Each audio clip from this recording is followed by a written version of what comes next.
우리가 살면서 먹는 음식을 빼놓을 수가 없습니다. 나는 뭐 음식이 먹기 싫다 그러신 분 계시면 손 들어보세요. 좋아하시잖아요, 그죠? 예, 참 먹는 재미가 참 솔솔합니다. 하나님의 은혜로 먹는 게 얼마나 감사하지 몰라. 왜 갑자기 목사님이 서울대 먹는 얘기를 하실까? 다 이유가 있어서 그래요. 잠깐 한번 자막을 한번 띄워주세요. 사진 하나 띄워주세요. 자, 여기 보면 같이 한번 읽어보겠습니다. 기독교를 제한 모든 세계 주요 종교들은 음식에 대한 규제를 가지고 있다. 이슬람과 유대교는 돼지고기를 금하고, 힌두교는 소고기를 금하고, 불교는 고기 자체를 금한다. 아멘. 기독교는 없네요. 여러분, 여러분 보면 이슬람과 유대교는 돼지고기를 못 먹어요. 삼겹살을 못 먹어요. 이게 얼마나 안타깝습니까? 삼겹살이 얼마나 맛있는데. 힌두교는 소고기를 못 먹어. 불고기, 여러분 소갈비가 얼마나 맛있는데 이걸 못 먹어요. 못 먹어. 그래서 우리는 뭐든지 다 먹을 수 있잖아요. 그렇다고 아무나 다 드시면 안 돼. 성경의 사도행전에 사도들이 모여가지고 회의를 오랜 시간 회의를 했어요. 이방인들한테, 이방인 크리스천들에게 뭘 규제해야 되느냐 했을 때 우상의 제물과 우상에게 바쳐진 제물, 그 다음에 목매어 죽은 거, 피를 멀리하라, 음행을 멀리하라, 네 가지만 규제하라. 이걸 분명히 얘기해라. 이렇게 했어요. 그러니까 크리스찬들은 모든 것을 다 먹을 수가 있는 거예요. 그러니까 여러분 모든 음식들을 갖다가 여러분 골고루 감사함으로 아멘으로 받으시면서 다 드시기를 주님의 이름으로 축복합니다. 여러분 이게 얼마나 큰 혜택이에요. 여러분. 그래서 우리가 잘 먹어야 돼. 예수 믿는 사람들은 잘 먹고 건강하셔야 돼. 맨날 이렇게 밥을 반찬을 골라내면서 반찬을 뭐 이런 것밖에 안 해왔냐 이렇게 하고 맨날 풀만 먹어야 되냐 뭐 이렇게 하시면 안 돼. 풀도 드셔야겠지만 또 고기도 드셔야 돼. 남편이 미우면 풀만 갖다 주시는 분은 혹시 또 모르겠어요. 그러시면 안 돼. 고기도 좀 먹을 수 있도록 해주시고 풀만 먹게 해주면 안 되잖아요, 그죠? 그리고 골고루 먹을 수 있도록. 예수 믿는 사람들은 골고루 다 먹을 수 있게 됐어요. 너무 지나치게 고기 많이 먹은 것도 문제가 됩니다. 적당히 여러분이 지혜롭게 드셔야 됩니다.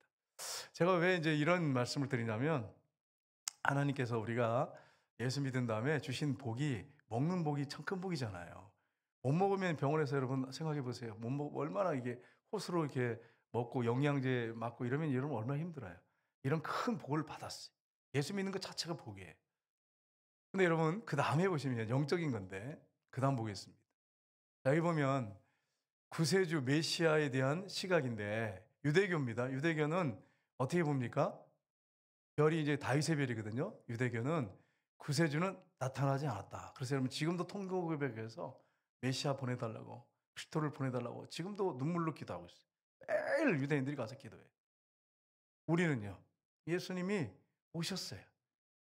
십자가에 못 박혀 죽으시고 부활하셔서 확실하게 증거하셨어요. 우리가 예수님을 구주로 믿습니다. 그 다음에 이제 이슬람은 어떻습니까? 이슬람은 구세주가 없어요.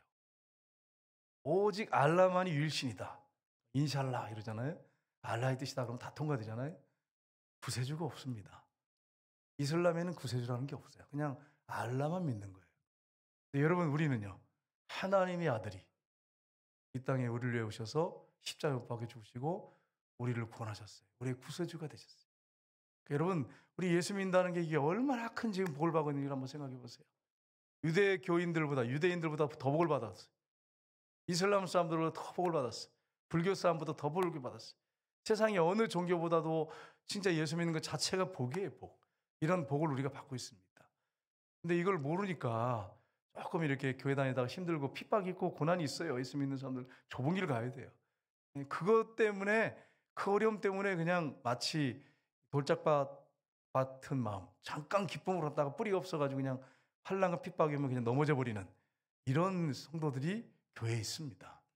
우리는 이런 자들이 되지 아니하고 정말 끝까지 믿음을 지키고 나아가는 여러분과 제가 되시기를 주님으로 축복합니다.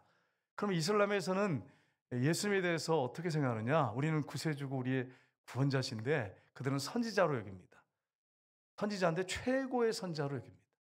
여러분 예수님이 선지자십니까? 선지자의 직임, 직분은 갖고 계시지만 예수님은 선지자는 아닙니다. 예수님은 누구십니까? 하나님이시고 하나님의 아들이세요. 여러 여호와 증인들, 전도 열심히 하는 여호와 증인들도 예수님을 선지자라고 생각해. 하나님 보낸 종이라고, 피조물이라고 생각해. 예수님은 하나님이시고 하나님의 아들이십니다. 그래서 예수님이 십자가에 못 박혀 죽으시고 부활하셔서 확실하게 자신이 하나님이고 하나님의 아들인 것을 부활로 증명하셨습니다. 세계 어느 종교에도 부활은 없어요. 예수님만이 죽음을 이기시고 3일 만에 부활하셨어요. 그래서 예수님이 구세주요 우리의 주인이라고 하는 거, 왕이라고 하는 걸 확실하게 증명하셨습니다. 부활로. 이렇게 우리가 예수님을 지금 믿고 있습니다. 그런데 예수님은 선지자가 아니고 하나님의 아들과 하나님이신데 우리의 구원을 위해서 하나님과 우리의 중보자가 되기 위해서 예수님께서 선지자직을 갖게 되셨어요. 예수님은 선지자직을 받을 필요가 없는 분이에요. 하나님이시고 하나님의 아들이 무슨 선지자직을 받을 필요가 있겠어요? 우리의 구원을 위해서, 우리의 중보자가 되기 위해서 그렇게 선지자직을 받으셨습니다. 그 사명, 직임을 감당하셨습니다. 이 땅에서 감당하고 계시고 지금도 여전히 감당하고 계십니다.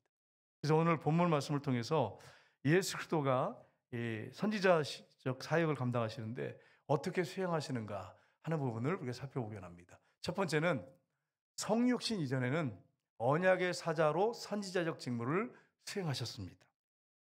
예수님께서 성령으로 동정녀 마리아에게 태어나기 전에 그냥 하늘에만 계셨느냐? 아닙니다.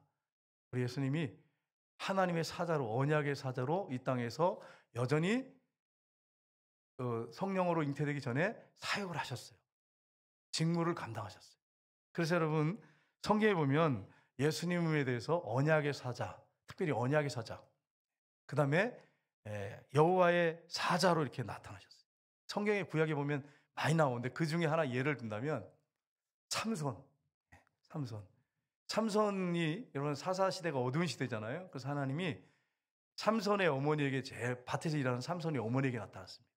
그래서 네가 이제 아들을 낳을 건데 나이가 없었거든요. 아들을 낳을 건데 머리에 삭도를 대지 마라. 포도주나 독주를 마시지 마라. 또 부정한 음식을 먹지 마라. 이렇게 했어요. 그랬더니 놀래가지고 달려가서 남편을 데려왔어요. 남편의 이름은 마누아예요. 마누아. 아내의 이름이 뭘까요, 여러분? 성경 안 보셨어요? 네. 삼손의 아버지는 마누아예요. 삼손의 어머니 이름은 뭐죠? 네. 삼손의 어머니 이름은 없습니다. 여러분 성경을 읽으셨군요. 예. 삼손의 어머니 이름은 없어요. 여러분 아무리 찾아보세요. 없어요. 역시 성경 읽다 찾으신 분은 저한테 갖고 오세요. 제가 놀랄 겁니다. 아마 기절할지도 몰라요. 왜냐면 아무리 봐도 없거든요. 삼손의 어머니가 없어 이름이. 아버지만 있어. 마누아가 있어. 마누아가 아마 신앙이 깊었던 것 같아요. 신앙심이. 우리 여기 남성들 계시는데 여러분이 신앙심이 깊고 하나님을 잘 섬기는 아내한테만 그냥 기도와 자녀의 어떤 모든 것을 영적 상태를 다 맡기지 않고 우리가 기도하면서 같이 섬기는 그런 남편들 다 되시기를 주님으로 축복합니다. 마누아가 헐레벌쩍 달려왔어요. 그래가지고 이거 웬일이냐 해가지고 달려왔어요. 네, 여호와의 사자가 거기 있는 거예요. 여호와의 사자라고 돼 있어요. 아니 왜 여기 나타나셨습니까? 그러니까 이제 그 삼손의 어머니에게 했던 말을 똑같이 합니다. 그러니까 놀래가지고 마누아가 얼른 집에 가가지고 염소 새끼하고 소재를 가지고 와요. 그래가지고 바위에다 이렇게 올려놓습니다. 거기서 바위에서 불이 확 올라와요. 쫙 하늘까지 올라가요. 그 불을 타고 여호와의 사자가 올라갔어요. 그 여호와의 사자가 올라가기 전에, 불 타고 올라가기 전에 마누아가 묻습니다. 당신의 이름이 무엇입니까? 이렇게 질문하죠. 이사야 사사기 13장 17절 18절 보겠습니다. 같이 읽겠습니다. 마누아가 또 여호와의 사자에게 말하되 당신의 이름이 무엇이니까? 당신의 말씀이 이루어질 때에 우리가 당신을 존귀 여기리다 하니 내 이름은 기묘자라 하니라. 아멘. 아유, 여러분 지금 그렇잖아요. 내가 성자니라. 그러면 얼마나 좋아. 나 하나님의 아들이다. 이렇게 해서 딱 끝날 텐데 기묘자라 이랬어요. 그럼 기기묘묘하지요. 기묘자가 뭐야? 기묘자가. 기묘자가 이 원어를 보시면 아시겠지만 영어로는 원더풀로 되어 있어요. 원더풀. 무슨 말이냐면 경이로운 자, 비범한 자, 탁월한 자. 그래서 영어 성경에는 원더풀로 되어 있어요. 야, 정말 원더풀이시죠. 정말. 원더풀. 여러분 기기묘묘한 자 이렇게 제가 표현했는데 참 도저히 우리는 알 수 없는 그런 분이, 이렇게 제가 표현을 했어요. 근데 여러분, 예수님이 기묘자세요. 그러니까 구약의 하나님의 사자로, 언약의 사자로, 기묘자로 나타나셨어요. 근데 여러분, 이사야서에 보면, 이사야 9장 6절을 보면 이렇게 말씀하고 있습니다. 같이 읽겠습니다. 이는 한 아이가 우리에게 낳고 한 아들을 우리에게 주신 바 되었는데 그의 어깨에는 정세를 메었고 그의 이름은 기묘자라, 모사라, 전능하신 하나님이라, 영전하신 아버지라, 평강의 왕이라 할 것임이라. 아멘. 여기 또 뭐가 나오죠? 기묘자가, 원더풀이 나와요. 원더풀 이렇게 나오잖아요. 그 다음 모사는 뭡니까? 모사는 예수님이 모사라는 거예요. 가르치고 지도하고 지혜를 제공하는 사람을 모사라고 합니다. 선지자적 기능이에요. 그러니까 여러분, 예수님이 구약에도 이미 언약의 사자로 또 여호와의 사자로 그렇게 활약을 하고 계셨어요. 일을 하고 계셨어요. 사역을 하고 계셨어요. 근데 밝히실 때 가르치시고 지도하시고 지혜를 제공하시고 선지자적인 사명을 감당했다고 하는 것을 분명히 말씀합니다. 그래서 여러분, 말라기 3장 1절을 보면 이렇게 되어 있습니다. 같이 읽겠습니다. 만군의 여호와가 이르노라, 보라 내가 내 사자를 보내리니 길을 준비할 것이요 또 너희가 구하는 바 주가 갑자기 그의 성전에 임하시리니 곧 너희가 사모하는 바 언약의 사자가 임하실 것이라. 아멘. 갑자기 오신다 그랬어요, 메시아가. 그런데 그의 성전에 임하시리니 곧 너희가 사모하는 언약의 사자, 그가 누구죠? 주가 갑자기 그 성전에 임하시리니 곧 누구예요? 언약의 사자. 그러니까 예수님이 구약에는 여호와의 사자로, 언약의 사자로 일하셨어요. 그러니까 예수님이 성자로서 그냥 저 천국에 계속 계시지 않았어요. 구약에도 여전히 사역을 하시고 일하고 계셨어요. 그 중에 이제 하나가 선지자적 사역을 예수님이 하셨다는 거예요. 그래서 성경에 보면 그 내용이 나와요. 그러면 선지자적 사역을 구약에 구체적으로 어떤 사역을 하셨는데요? 우리가 질문할 수 있잖아요. 베드로전서 1장 10절 11절 보겠습니다. 같이 읽겠습니다. 이 구원에 대하여는 너희에게 임할 은혜를 예언하던 선지자들이 연구하고 부지런히 살펴서 자기 속에 계신 그리스도의 영이 그 받으실 고난과 후에 받으실 영광을 미리 증언하여 누구를 또는 어떠한 때를 지시하시는지를 상고하니라. 아멘. 예수님이 언약의 사자로 또 여호와의 사자로 활동할 뿐 아니라 선지자들 가운데 그리스도의 영, 예수님이 영으로 그들 가운데 임했어요. 그들 속에 임했어요. 그래가지고 예수님이 받을 고난, 후에 받으실 영광 미리 다 구약에 예언해 놨다는 거예요. 그래서 여러분, 구약 성경에 보면 300구절 이상이 예수님에 대한 예언이잖아요. 그게 어떻게 선자들이 이걸 알 수 있겠어요? 그리스도의 영이 그 속에서 그걸 알려준 거예요. 여러분, 다윗에게 예수님, 그리스도의 영이 그 속에 임했어요. 그래서 그가 메시아에 대해서 분명하게 얘기했습니다. 그가 십자가에 매달릴 거, 엘리 나마 사막단이 할 거, 그의 옷이 이렇게 로마 군인들이 제비 뽑을 거, 속옷을 뽑을 거, 그 다음에 예수님이 죽었지만 3일 만에 부활하실 거, 썩지 아니하시고, 그 다윗이 예언했어요. 누가 가르쳐줬어요? 그리스도의 영이 그 속에서, 그리스도의 영이 성령이죠. 그리스도의 영이고 성령이세요. 그분이 여전히 성령을 통해서 어떤 일을 하셨어요? 선지자적인 사역을 구약에도 여전히 선자들 가운데 역사하고 계셨어요. 그분이 선지자적인 사명을 감당했는데 누구 속에? 선지자들 속에. 그래서 선지자적 사명을 구약에도 여전히 감당하셨어요. 여러분, 예수님 선지자가 아니라고 분명히 제가 말씀드렸어요. 그분이 우리의 구원과 우리의 중보자가 되기 위해서 선지자적 사명을 감당하셨던 것입니다. 그래서 여러분, 예수님이 성육신 이전에도 여전히 일을 하셨다는 거예요. 그러니까 예수님이 구약에 여전히 선자들 가운데 역사하고 계셨고 왕들 가운데도 역사하고 계셨어요. 그런데도 거역하는 자들이 있었어요. 거짓 선자들은 그리스도의 영으로 예언한 게 아니라 사단의 영으로, 악한 영에 의해서 예언을 했습니다. 그러니까 그들이 무슨 예언을 했겠어요? 그리스도의 영이 가르쳐준 거 가지고 예언한 게 아니고 자기들의 마음에서 나온 걸 가지고 자꾸 예언을 하고 평안하다, 안전하다 이것만 맨날 예언하고 결국은 여러분, 이스라엘 백성들이 그 말 듣고 따라가다가 망했어요. 망했어. 그러니까 여러분, 오늘날도 교회는 그리스도의 영이신 성령, 그리스도의 영이 교회를 지배하고 교회에 하실 말씀을 주셔야 돼. 그래서 여러분 요한계시록에 보면 7교회에 계속 똑같이 반복되는 구절이 나옵니다. 성령이 교회들에게 하신 말씀을 들을지니라. 마지막 때 교회들이 둘로 딱 나누게 됩니다. 거짓 교회와 참 교회가 나누게 됩니다. 성령에 의해서 예배가 드려지고 성령에 의해서 말씀이 전화되는 교회가 있고, 육의 생각에 따라서 말씀이 증거되는 교회가 있습니다.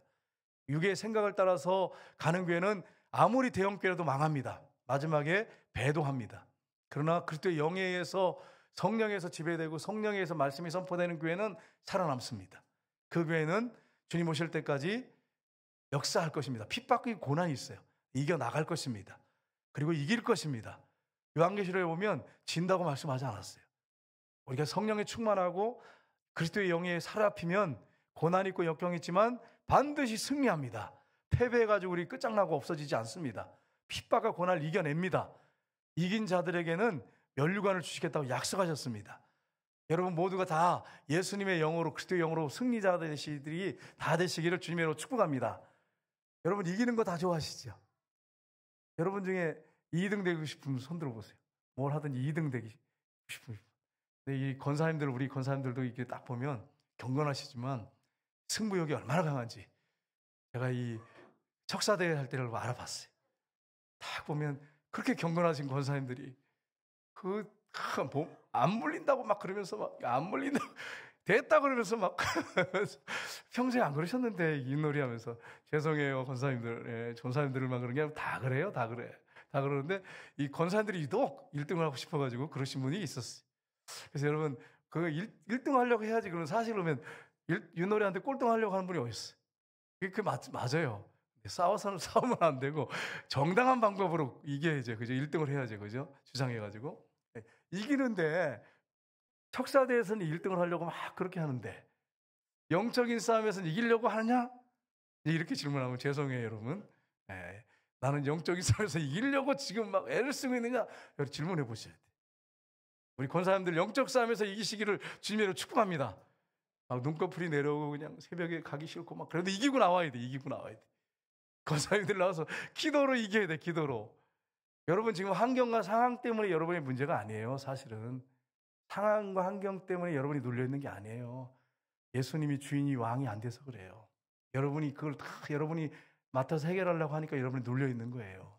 낙심하고 절망하고 근심걱정하고 있는 거예요. 주님께 다 맡기고 여러분 오늘 오전에 기도에 대해서 설교했잖아요. 박정원 집사님이 그냥 1시간 버티려고 막 그 시간 정해놓고 막 주기도문 사도신경 찬송하면서 기도하다가 기도가 점점 늘어나면서 하나님의 놀라운 역사를 체험했잖아요. 우리가 그렇게 돼야 돼요. 그래야 이기는 거예요. 영적 싸움이 이기는 거예요. 뭘로 이기시겠어요, 여러분? 칼 가지고 이기겠어요? 총으로 이기겠어요? 기도로 이겨야지. 기도로. 말씀으로 이겨야지. 우리 권사님들 다 기도하는 권사님들 다 되시길 주님으로 축복합니다. 꼭 새벽기도 온다고 해서 기도한다고 하는 건 저는 생각하지 않아요. 왜냐하면 집에서 경건하게 기도하시는 분이 계세요. 근데 새벽에 그냥 주무시다만 가시는 분이 있어요. 우리는 없죠. 네, 우리가 없는지를 잘 점검해 보셔야 돼요. 같이 기도하세요. 그래서 깨워서 여러분 같이 기도하세요. 피곤할 때도 있어요. 좋을 때도 있겠죠. 너무 피곤하면 주님 아시잖아요. 그러나 우리가 영적으로 이기려면 깨워서 기도하셔야 돼요. 말씀 붙잡고 살아야 돼요. 그래서 여러분과 제가 승리하기를 주님으로 축복합니다. 두 번째로 성육신 이후에는 가르치는 사역을 하셨습니다. 예수님이 성령으로 이 땅에 오셨어요. 오셔서 잉태되시고 이제 오셨어요. 오셔서 공생에 시작할 때 어떤 사역을 하셨어요? 예수님이 여러분 예수님이 사역하셨죠. 3대 사역.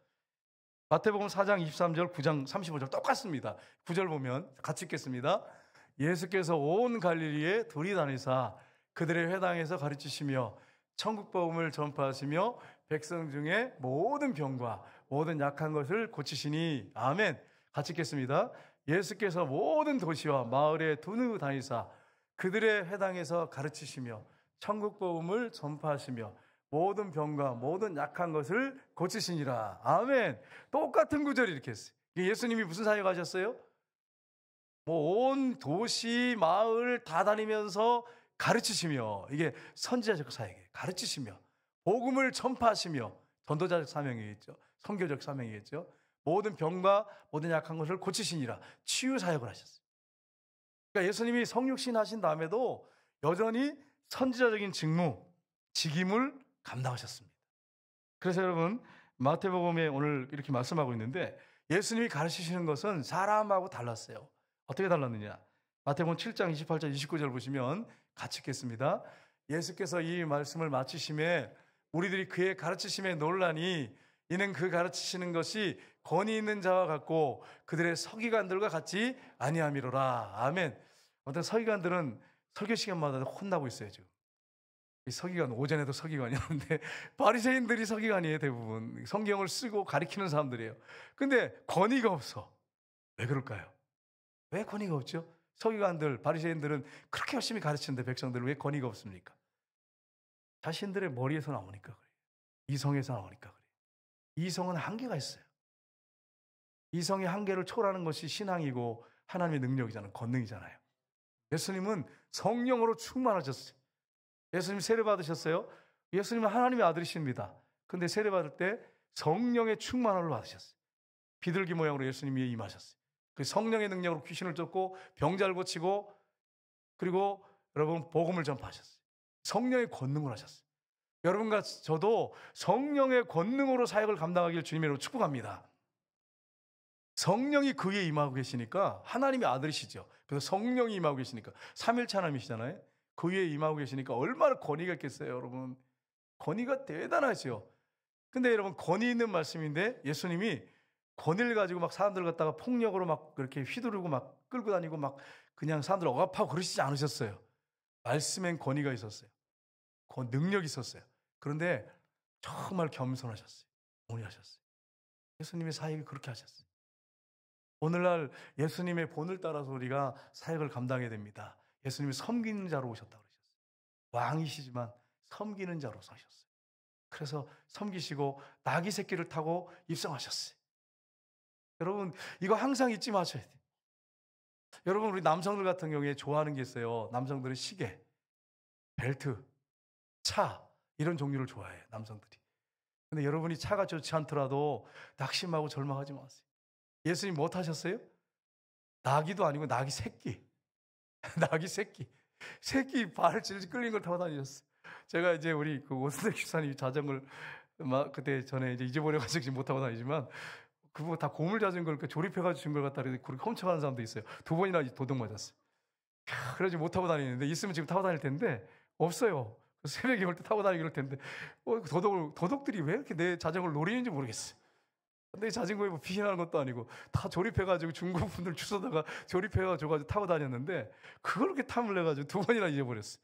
지금 자전거가 아예 없어요, 여러분. 그래가지고 자전거를 타고 다녔는데 제가 이렇게 타고 다니면서 주님이 그런 감동을 주시는 거예요. 너 타고 다니면 좋은 차들 막 다니잖아요, 그죠? 다니는데 너 좋은 차들이 왜 이렇게 쳐다보느냐 이래가지고 이게 보이니까 어떻게 보는데 어떻게 눈이 있는데 어떻게 안 볼 수가 있어요? 보는데 근데 나는 나귀 새끼를 탔다. 이러시는 거예요. 그래서 제가 주님 죄송합니다.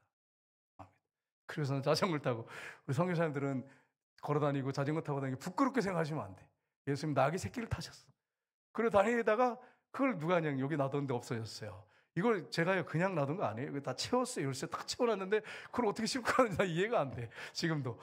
그러니까 여러분 제가 왜 이 말씀 드리냐면 예수님 말씀 권위가 있고 능력이 있었지만 수만 명이 따라다녔지만 나귀 새끼를 타고 예루살렘 성에 입성하셨어요. 말을 타신 적이 한 번도 없어요. 100마일 타신 적, 최고의 말 타신 적이 한 번도 없어요. 우리가 그렇게 살아라 그런 얘기 아니에요. 오해하지 마세요. 우리가 뭐 나귀 새끼 타고 지금 자전거 타고 다니면 사업하는 사람들이 그러면 어떻게 사업을 할 수 있겠어요? 있을 수가 없죠. 근데 제가 왜 이 말씀드리냐면 그런 마음을 가지고 살라는 거예요.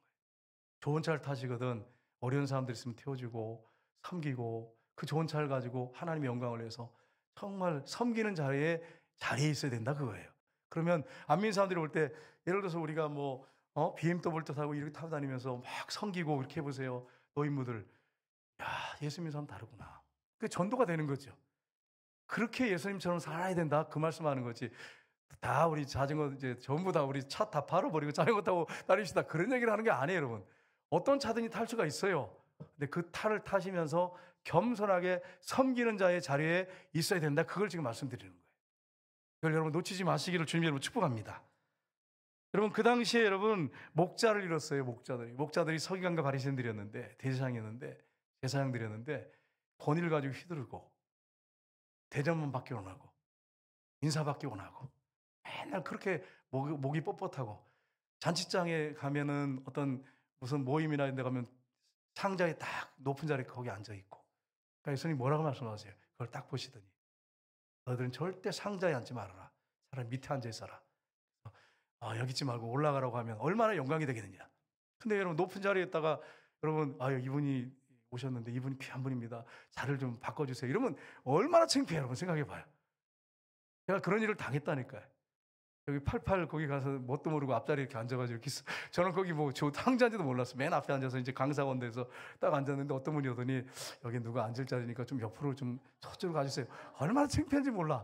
그 이름을 써놓든지 뭐 거기는 뭐 앞자리는 원래 저는 앞자리를 좋아하는 사람이기 때문에 늘 앞자리 공부할 때도 앞자리에 앉고 이랬거든요. 그래가지고 저쪽 구석으로 가가지고 제가 얼마나 부끄러웠는지. 예수 믿는 사람들 높은 자리에 앉으려고 그러지 말고 어디 가거든 겸손하게 낮은 자리에 좀 앉으셔야 돼요. 낮은 자리에 앉으면 아이고 장로님, 집사님 저기 좀 앉으세요. 이러면 얼마나 영광이 돼. 하나님께 영광이 되겠어요. 우리가 그렇게 살아야 되는 것입니다. 예수님이 그렇게 사셨어요. 예수님이. 마가복음 6장 34절 보겠습니다. 같이 읽겠습니다. 예수께서 나오사 큰 무리를 보시고 그 목자 없는 양 같음으로 인하여 불쌍히 여기사 이에 여러 가지로 가르치시더라. 아멘. 진정한 목자가 없어요. 자기 이성에서 나오는 걸 메시지만 전하고 태도 부리고 대접받으려고 하고 맨날 인사받으려고 하고 그러니까 주님께서 너무 불쌍한 거예요. 잘못된 길을 인도하니까.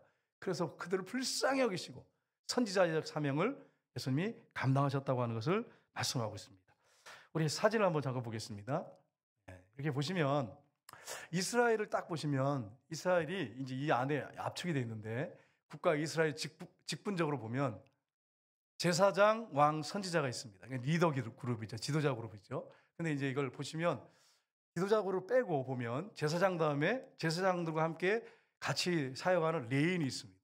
그 다음에 일반 평민, 백성들, 일반 백성들이 있습니다. 이렇게 나눌 수가 있어요. 그리고 손으로 할례를 받은 백성들, 그게 유대인들이에요. 순수한 유대인이죠. 근데 보십시오. 제사장만 선지자가 이렇게 지도자적인 그런 그 당시에 구약 보면 이렇게 인물이 있었는데 그 밑에 글씨 보시면 한번 읽어보겠습니다. 직접적인 인과를 맺으며 백성들을 하나님께로 이끌었다. 메시아는 세 가지 인물의 모든 역할을 하는 분이십니다. 여러분 제사장이나 왕이나 선지자들은 직접적인 연관을 맺으며 백성들을 하나님께로 이끌었어요. 근데 거짓된 제사장들, 왕들, 선지자들 때문에 이스라엘 백성들이 얼마나 고난을 겪습니까? 거짓 지도자들 때문에. 근데 우리 예수님은 어떻습니까? 제사장, 왕, 선지자직을 다 직임을 감당하셨는데 선한 목자셨어요. 하나님 뜻 가운데로 백성들을 잘 인도하셨어요. 예수님이 이 선지자직을 감당하시면서 많은 백성들을 그 당시에 수만 명, 수천 명이 예수님을 따랐습니다. 그들을 가르치셨습니다. 선지자 직분을 예수님이 이 땅에 오셔서 인간의 모습을 가지고 오셔서 잘 감당하셨어요. 여러분, 우리가 제가 늘 이제 설교할 때 중간중간에 한 번씩 말씀드리는데 모세가 시내산에서 하나님의 영광을 보러 올라갔을 때 백성들이 밑에 있었습니다. 그때 하나님이 직접 말씀하셨어요. 그러니까 백성들이 두려워 벌벌 떨면서 막 천둥 번개에다가 막 여러분 막 하늘이 산 위에가 캄캄한데 불이 붙어 있어요. 캄캄한데 막 여러분 희한하죠. 위가 캄캄한데 막 활활 타는 불이 붙어 있고 음성이 들리는데 얼마나 무서운 음성이 들리는지 백성들이 뭐라고 외칩니까? 하나님께서 직접 말씀하지 마시고 당신을 통해서 말씀해 달라고 이렇게 했어요. 그래서 여러분 모세가 하나님께 말씀을 받아서 산에 올라가서 받고 백성들에게 전하고 십계명도 산에 올라가서 받고 백성들에게 전달했습니다. 여러분 그런데 그 모세가 뭐라고 했습니까? 하나님이 나와 같은 선지 하나를, 근데 여기서 일반 선지자가 아니에요. 그 선지자예요. 메시아가 오는데, 하나님의 아들이 오는데, 쉽게 말하면 하나님의 아들이 오는데 인간의 모습으로 오셔서 선지자직을 수행할 텐데 그 선지자, 그 선자의 말을 듣지 않으면 멸망할 거다. 이렇게 여러분 모세가 그리스도의 영이 그에게 임해서 그걸 분명하게 전했습니다. 너희들이 그 선자 말 듣지 않으면 망한다. 누굽니까? 예수님이세요. 일반 선지자들 얘기한 게 아니에요. 그 선지자, 하나님 보낼 메시아 사역을 감당할 예수 그리스도, 그분의 말을 듣지 않으면 망한다 너희들. 그렇게 이스라엘 백성들한테 외쳤어요. 근데 보세요. 유대인들이 예수님이 오셨는데 못 알아봤어요. 예수님을 핍박하고 죽였어요. 여러분. 그러니까 여러분 이게 얼마나 모순입니까? 그리고 지금도 메시아를 기다리고 있어. 세상에 죽여놓고서. 그래서 우리가 유대인들이 영적으로 지금 사단이 그렇게 미혹해가지고 완전히 어둠 가운데 그걸 가둬놨기 때문에 그렇습니다. 하나님께서 때가 되면 그들도 믿을 수 있도록 역사하실 것입니다. 유대인들의 구원을 위해서 여러분 기도하시고, 유대인들 가운데 정말 성령을 통해서 부흥이 일어나도록, 중동 지방에 부흥이 일어나도록 여러분 기도하시길 주님으로 축복합니다. 그리고 이스라엘과 지금 레바논 하고 전쟁이 멈추도록, 완전히 끝나도록 해야 됩니다. 팔레스타인과 전쟁이 끝나도록 기도하세요. 그렇게 할 때 하나님께서 역사하실 것입니다. 세 번째는 승천하신 후에 성령을 통하여 수행하겠습니다. 승천하신 다음에 끝나신 게 아니에요. 우리는 성령을 통해서 예수 그리스도가 내 안에 계시다고 하는 걸 믿습니다. 요한일서 4장 13절 보십시오. 같이 읽겠습니다. 그의 성령을 우리에게 주심으로 우리가 그 안에 거하고 그가 우리 안에 거하는 줄을 아느니라. 아멘. 여러분 우리가 기억할 게 있습니다.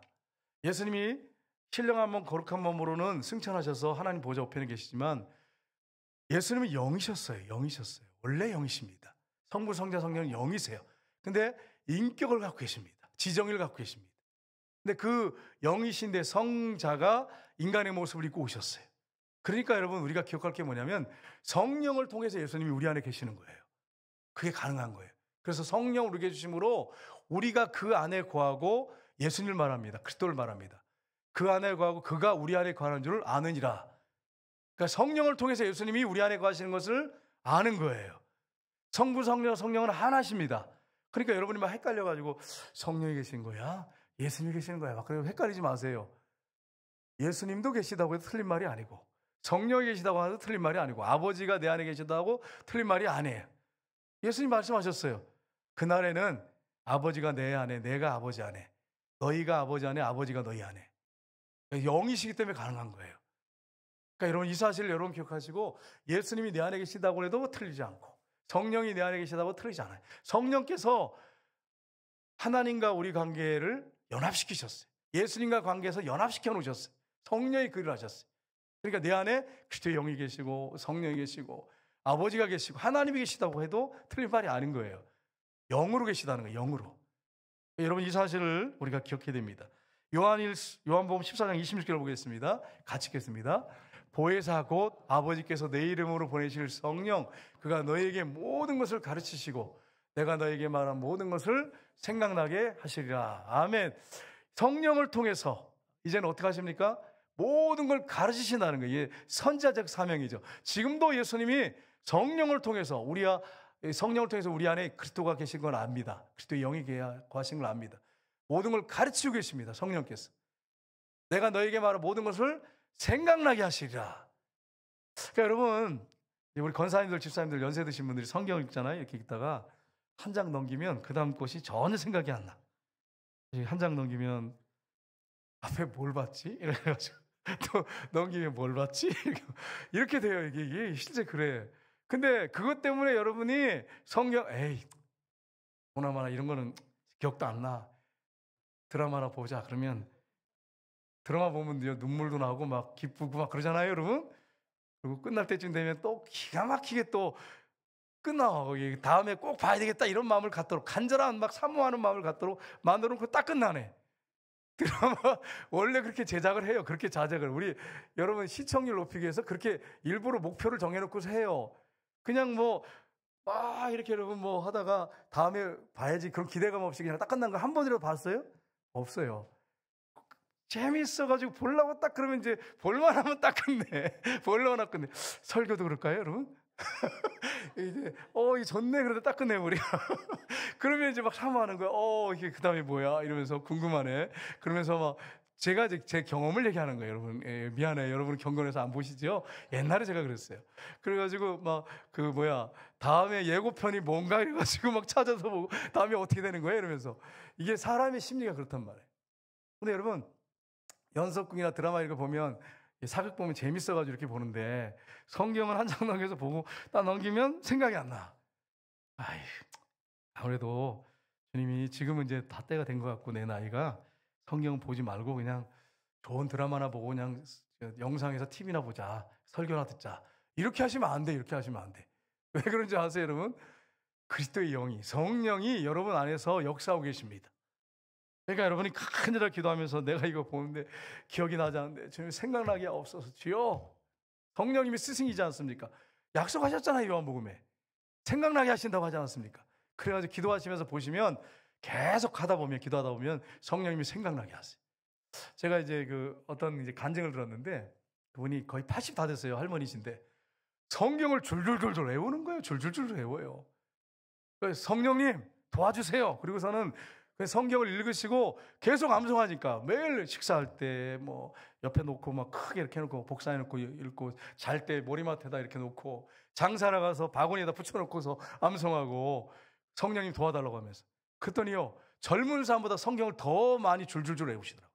그러니까 여러분 우리가 성령님이 우리를 돕고 계시고 생각나게 하시는데 성령님을 외면한 채 내 노력으로 막 이걸 기억해가지고 보려니까 기억이 나겠어요? 저도 어떨 때 보면 성경 읽고 나서 딱 보면 생각이 안 나더라고, 솔직히 얘기해서.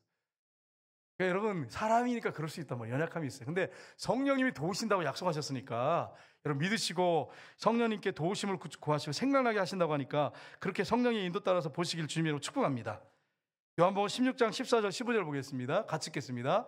그러나 진리의 성령이 오시면 그가 너희를 모든 진리 가운데로 인도하시리니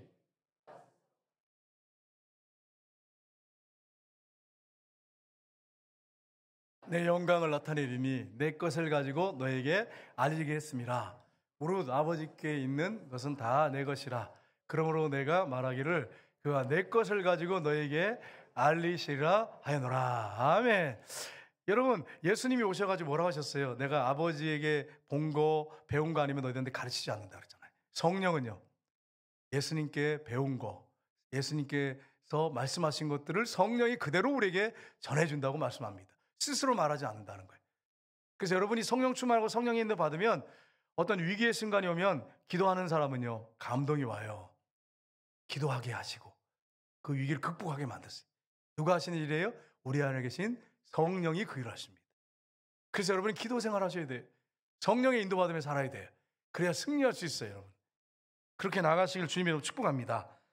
그 성령께서 내 안에서 지금 내주하시면서 선지자의 사명을 감당하시고 예수님이 신령한 몸 거룩한 몸으로 재림하실 때까지 그렇게 인도하십니다. 마지막 그림 보고 마치겠는데요. 여기 보시면 메시아란 말은 히브리어로 기름 부음 받다는 뜻이에요. 그리스도도 마찬가지예요. 헬라어로 기름 부음 받은 자예요. 예수님은 하나님의 아들이시고 하나님입니다. 제사장 왕 선지자 아니에요, 원래는. 그런데 이 직임이 우리의 중보자가 되기 위해서 하나님과 우리를 중보시키시고 우리의 구원자가 되기 위해서, 그래서 여러분이 기름 부음 받으셨어요. 그래서 제사장 왕 선지자직을 여전히 지금도 감당하고 계세요. 구약에도 신약에도 여전히 감당하고 계시고 그분이 우리의 진정한 구원자십니다. 이걸 여러분 한 주간 기억하시면서 주님이 성령을 통해서 여러분 가르치시고 지도하시고 인도하시고 여러분 통치하시고 다스리십니다. 그분이 3일 만에 부활하셔서 우리와 함께 하십니다. 그분이 왕이십니다. 그분이 대제사장으로서 자신을 제물로 바쳐서 우리의 구세주가 되셨습니다. 주인이 왕이십니다. 그분의 통치 가운데 한 주간 사시다가 승리하시고 여러분 주일날 주님 앞에 나와서 예배드리는 축복의 역사들이 여러분과 저에게 있으시기를 주님의 이름으로 축복합니다. 기도하겠습니다.